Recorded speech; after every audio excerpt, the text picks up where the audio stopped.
faut s'imaginer l'Amérique du Sud-Est dans les années 50. Ses banlieues calmes et ses pelouses trop vertes. Ses pick-up lustrés et ses églises blanches en bois qui s'enfoncent dans les terres marécageuses.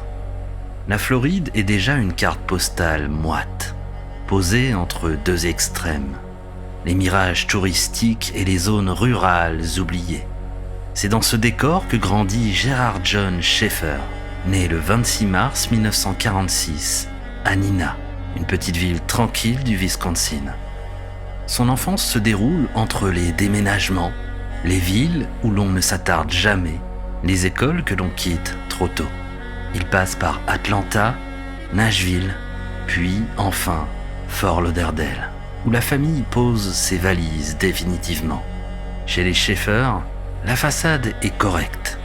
Une maison modeste, des voisins polis, un père employé dans les assurances.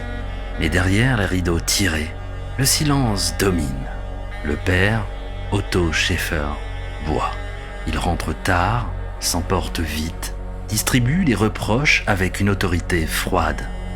La mère, elle, est là sans vraiment l'être. Douce, éteinte, presque fantomatique. L'ambiance familiale est faite d'absence et de tensions étouffées. Gérard, l'aîné, apprend très vite à s'effacer, à observer, à se construire seul une vie intérieure. À l'école, pourtant, tout semble normal. Il est bon élève, participe aux activités sportives, fréquente les clubs de tir, de golf, de baseball. Il ne se fait pas remarquer. Il passe pour un adolescent comme les autres. Mais à l'intérieur, quelque chose grandit.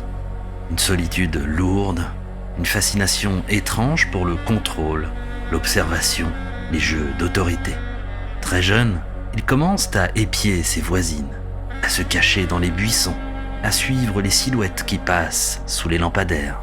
Il dérobe des objets intimes, s'invente des scénarios, écrit des récits où des femmes sont ligotées, silencieuses, tenues à la merci d'un homme invisible.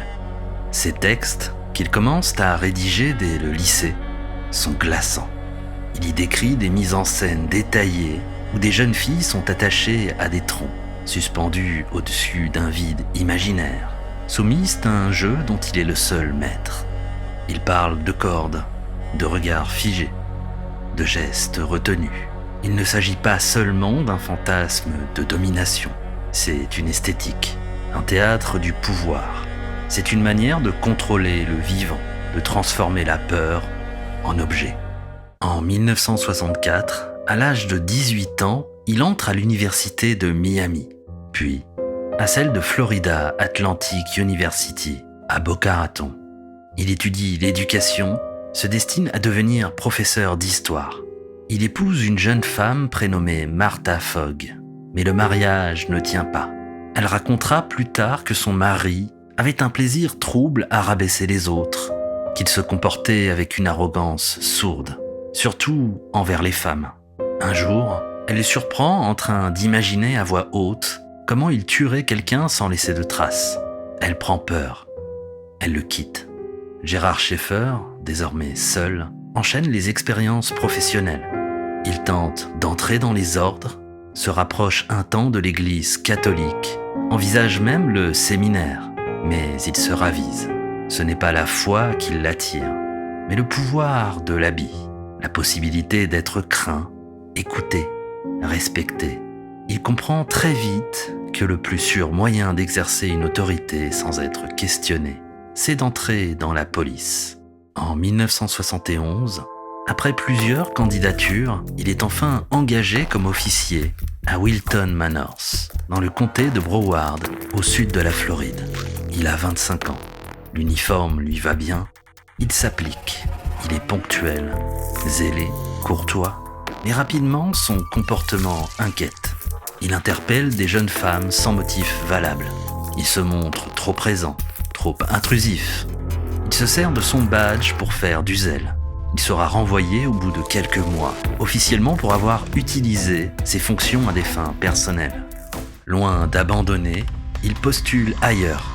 En juin 1972, Il est embauché comme adjoint du shérif dans le comté de Martin, plus au nord. Là encore, il fait bonne impression. Policier de terrain, patrouilleur discret, il connaît bien les routes secondaires, les chemins forestiers et les zones isolées. Et derrière cette façade, il reprend ses habitudes. Il observe, il choisit ses cibles, il s'arrête pour proposer son aide à des autostoppeuses. Il les met en confiance. Il parle doucement, il montre son badge, il explique qu'il veut simplement les protéger. Il les invite à monter. Et puis, le trajet dévie. Les témoignages, plus tard, décriront tous les mêmes schémas. Il s'éloigne de la route principale, entre dans une zone boisée ou marécageuse. Il sort alors ses menottes, une corde, il attache, parfois à un arbre, parfois à une branche basse. Il donne des instructions, il menace, sans hurler. Il dit qu'il fait un jeu, il leur ordonne de rester debout, de ne pas tomber. Il crée des mises en scène où le moindre faux pas est fatal. Certaines femmes sont relâchées, d'autres ne réapparaîtront jamais. Il agit toujours selon une logique qu'il est seul à comprendre. À cette époque, la coordination entre services de police est quasiment inexistante. Il n'y a pas encore de base de données centralisée. Chaque département gère ses affaires. Les disparitions ne sont pas automatiquement connectées. C'est dans cet interstice que Schaeffer se glisse. Il opère à la marge. Il choisit ses moments, ses territoires. Il multiplie les prises de contact. Parfois, il drague dans les lycées, prétend être écrivain ou photographe. Il s'adapte, il change de méthode, il ne laisse pas de traces, ou presque. Mais un jour, il va trop loin. Le 21 juillet 1972, il prend en stop deux jeunes filles, Nancy Trotter, 18 ans, et Paula Wells, 17 ans. Il les emmène dans une zone reculée, les attache à un arbre, comme à son habitude. Il les menace, les terrorise, mais cette fois, un appel radio le contraint à s'éloigner. Il les laisse alors seules, croyant qu'elles ne pourront pas se libérer. Elles y parviennent. Elles s'échappent et elles partent. Elles donnent son nom, décrivent sa voiture, son badge, son comportement, et une enquête interne est ouverte. Schaeffer est immédiatement suspendu. Il plaide coupable pour séquestration et obtient grâce à une négociation une simple période de probation. À ce moment-là, les autorités n'ont pas encore découvert ce que cet homme cache. Ce n'est qu'en avril 1973, soit quelques mois plus tard, que deux randonneurs font une découverte macabre sur Hutchinson Island, une île barrière du comté de Martin. Les restes de deux jeunes femmes enterrées dans une zone sablonneuse, ligotées, partiellement décomposées. L'enquête révèle qu'il s'agit de Susan Place, 17 ans, et Georgia Shissup, 16 ans, disparus l'année précédente. Les marques sur leur corps rappellent étrangement les récits qu'avaient fait Nancy et Paula. Et très vite, le nom de Gérard Schaeffer réapparaît. Une perquisition est menée chez lui et ce qu'on y trouve dépasse l'entendement. Des carnets, des bijoux, des effets personnels appartenant à des femmes jamais identifiées, des coupures de journaux, des récits détaillés de mise en scène de séquestration, des dessins, des photographies, des pages entières où il décrit comment il piège, humilie et contrôle ses victimes. Certains de ces objets sont reconnus par les familles de disparus. D'autres restent sans réponse. Parmi les affaires retrouvées, certains éléments renvoient à d'autres jeunes femmes portées disparues dans la région entre 1969 et 1972. Carmen Alloc, Belinda Hutchence. Pour toutes, aucun corps n'a été officiellement retrouvé, mais les soupçons sont lourds. Le mode opératoire, les lieux, les détails convergent. À ce stade, Schaeffer n'est pas seulement suspect, il est le fil rouge qui relie toutes ces absences. Il est arrêté, inculpé, jugé pour les meurtres de Susan Place et Georgia Shissup. Lors de son procès en octobre 1973, il tente de plaider la fiction. Il affirme que ses écrits sont des œuvres littéraires, des fantasmes sans lien avec la réalité. Il Il se compare à Edgar Allan Poe, à Lovecraft. Il dit qu'on le persécute parce qu'il a osé explorer la noirceur de l'âme humaine. Mais le jury ne le croit pas. Les preuves matérielles sont trop nombreuses. Il est alors reconnu coupable et condamné à 2 peines de prison à perpétuité, sans possibilité de libération conditionnelle. À ce moment-là, le reste des crimes supposés ne sera jamais jugé, faute de corps, de preuves, de procédures. Mais dans les mois qui suivent, d'autres noms s'ajoutent à la liste des soupçons. Mary Briscolina, Colette Goodenough, Wendy Stevenson, Pamela Nater, Suzanne Poole. Pour ces jeunes femmes, aucun lien formel n'a pu être établi. Mais plusieurs objets retrouvés chez Schaeffer laissent penser qu'il pourrait être impliqué. Les enquêteurs, prudents, parlent d'un potentiel de 20 à 30 victimes. Lui-même, dans une lettre écrite depuis sa cellule, prétendra en avoir fait bien plus. Jusqu'à 80, selon ses dires. Des chiffres jamais confirmés. Mais ce n'est pas seulement le nombre qui effraie, c'est la méthode, le soin du détail, l'absence de remords et surtout la manière dont il a utilisé l'uniforme. C'est un signe de confiance pour piéger, manipuler et détruire. Il ne s'agissait pas seulement d'un homme violent, c'était un homme qui planifiait, écrivait, mettait en scène. Un homme qui voulait que son œuvre lui survive. La prison d'État de Stark en Floride n'a rien d'un décor romantique. Hauts murs ocre, barbelés tendus comme des cordes prêtes à céder, lumière artificielle qui ne connaît ni l'aube ni le crépuscule. C'est ici que Gerard John Schaeffer est transféré après sa condamnation à la fin de l'année 1973. 2 peines à perpétuité, sans retour, sans illusion. Mais à l'inverse de tant d'autres, il ne se replie pas. Il ne disparaît pas dans l'anonymat d'un matricule. Il prend de la place. Il écrit, il parle, il continue à exister.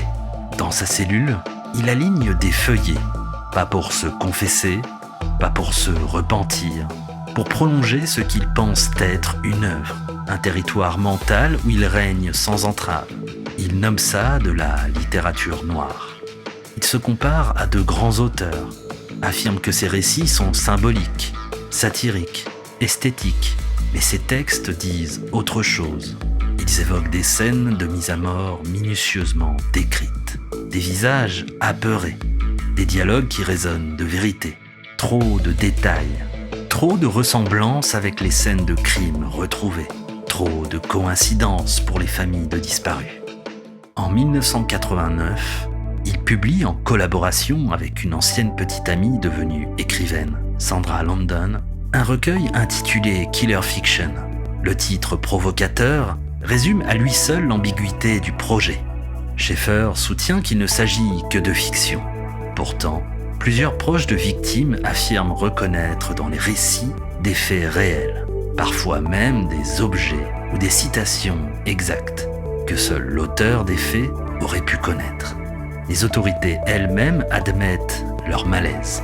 Le livre est disponible, en vente libre. Et pourtant, il ressemble à une pièce à conviction. Schaeffer, lui, jubile. Il écrit dans une lettre que seuls les idiots ne savent pas lire entre les lignes. Il joue avec les mots comme avec les pièges. Il alterne aveux et provocation. Un jour, il prétend être victime d'un complot. Le lendemain, il affirme avoir éliminé plus de 80 femmes. Il dit que les autres tueurs ne sont que des amateurs. Il traite Ted Bundy de suiveur sans imagination. Il critique John Wayne Gacy pour son manque de sophistication. Il se place au-dessus. Il veut être reconnu comme l'intellectuel du mal, l'homme qui, depuis sa cellule, rédige une encyclopédie de l'horreur. Et il ne s'arrête pas là. En 1990, paraît Beyond Killer Fiction, un second volume. Toujours en collaboration avec Sandra Landon, les textes sont encore plus troubles, plus détaillés. Certains passages évoquent des lieux qui correspondent à des affaires non résolues. D'autres reprennent mot pour mot des extraits de journaux intimes retrouvés dans ces affaires. Il joue avec la frontière entre le vrai et l'imaginaire, brouille les pistes, insinue sans jamais affirmer. Il veut rester insaisissable. Mais derrière cette mise en scène, les lettres qu'il envoie trahissent autre chose. Un besoin maladif de contrôle, une incapacité à lâcher prise. Il écrit à des journalistes, les menace parfois, poursuit en justice ceux qui osent le qualifier de tueur en série. Il ne veut pas de cette étiquette. Il dit que c'est réducteur, qu'il est bien plus que ça.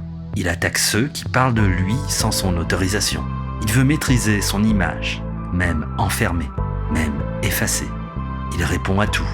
Il analyse ses propres crimes avec un recul glaçant, comme s'il s'agissait d'un personnage de fiction. Il écrit « Ce que j'ai fait n'a d'importance que dans l'interprétation qu'on en fait ». Il collabore même un temps avec des psychologues pénitentiaires. Il se propose comme expert en profilage, rédige des rapports sur d'autres détenus. Il s'installe dans une posture d'observateur, comme s'il voulait être à la fois sujet et analyste, bourreau et théoricien. Il commente les actes d'autres détenus, donne son avis sur leurs mécanismes mentaux. Il se fait passer pour un penseur du crime, un consultant, une référence. Mais tout cela repose sur un mensonge central, l'absence de remords. Jamais dans aucun courrier, dans aucun texte, dans aucune interview, Gérard Schaeffer ne reconnaîtra pleinement ses actes. Il sous-entend, il insinue, il provoque, mais il ne dit jamais clairement « c'est moi ». Il préfère le théâtre, les jeux de miroir. Il écrit que la prison est un mal nécessaire, qu'il s'y sent chez lui, que le monde extérieur ne mérite pas sa présence. Il se fabrique un personnage, un monstre cultivé, une légende dont il est le seul narrateur. Pourtant, derrière le rideau de mots, les objets retrouvés chez lui continuent de parler. Les carnets, les bijoux, les restes d'effets personnels correspondent à une vingtaine de dossiers de disparitions non élucidés en Floride entre 1969 et 1972. Les enquêteurs continuent de croiser les données, même des années plus tard. En 1994, un inspecteur à la retraite affirme que Schaeffer pourrait être lié à bien plus d'affaires que ce que l'on a cru au départ. Mais sans corps, sans aveu formel, sans preuve ADN, technique encore balbutiante à l'époque, rien ne peut être prouvé. Dans les milieux spécialisés, son cas fascine, non pas pour le nombre de ses victimes présumées, mais pour sa double vie. Il n'était pas marginal, pas un solitaire, il avait un badge, un uniforme, une fonction sociale. Il était l'image même de l'ordre et il inspirait confiance. Il entrait dans les maisons, offrait son aide. Et c'est cela qui dérange le plus. Cette capacité à se glisser dans la normalité, à opérer à visage découvert. Il ne se cachait pas, il portait l'uniforme, non pas pour dissimuler, mais pour piéger. Et puis, tout s'arrête. Le 3 décembre 1995, dans la prison de Stark, Gérard Schaeffer est retrouvé sans vie dans sa cellule. Il a été attaqué dans la nuit, plusieurs coups portés à la gorge, une violence ciblée. L'enquête désigne un détenu du nom de Vincent Rivera, incarcéré pour meurtre lui aussi.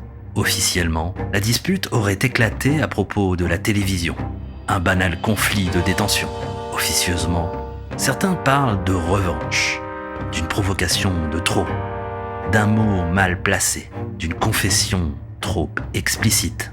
Rivera n'avouera jamais clairement les raisons de son geste. Il dira simplement que Schaeffer parlait trop. Il sera condamné pour ce meurtre. Fin de l'histoire. Pas de procès médiatique, pas de débat sur le fond.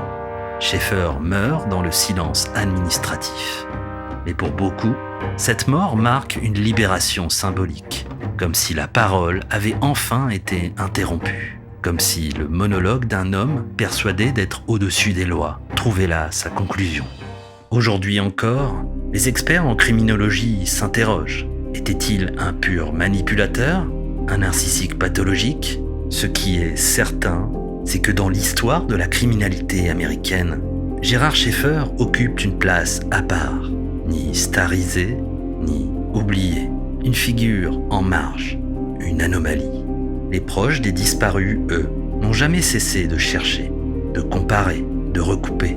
Certaines lettres de Schaeffer évoquent des prénoms que l'on retrouve dans des avis de recherche, d'autres comporte des indications géographiques précises. Mais sans corps, il n'y a pas de procès. Et sans procès, il n'y a pas de justice. On estime aujourd'hui que Schaeffer pourrait être impliqué directement ou indirectement dans plus de 30 disparitions non résolues. Certaines familles ont reconnu des objets retrouvés chez lui. D'autres se battent encore pour obtenir une réouverture des dossiers. La Floride semble vouloir oublier. Le passé est enfoui. Le nom de Schaeffer est à peine prononcé dans les institutions où il a travaillé. Mais son ombre, elle, reste. Dans les archives, dans les silences, dans les pages de ses récits troubles. Il voulait laisser une trace. Il l'a fait. Gérard Schaeffer n'est pas seulement un tueur. Il est un miroir de ceux qui nous forcent à regarder le rôle de l'autorité, la confiance aveugle qu'on accorde aux symboles, l'étrange pouvoir des mots, et surtout, le silence que la société accepte tant qu'il est bien présenté.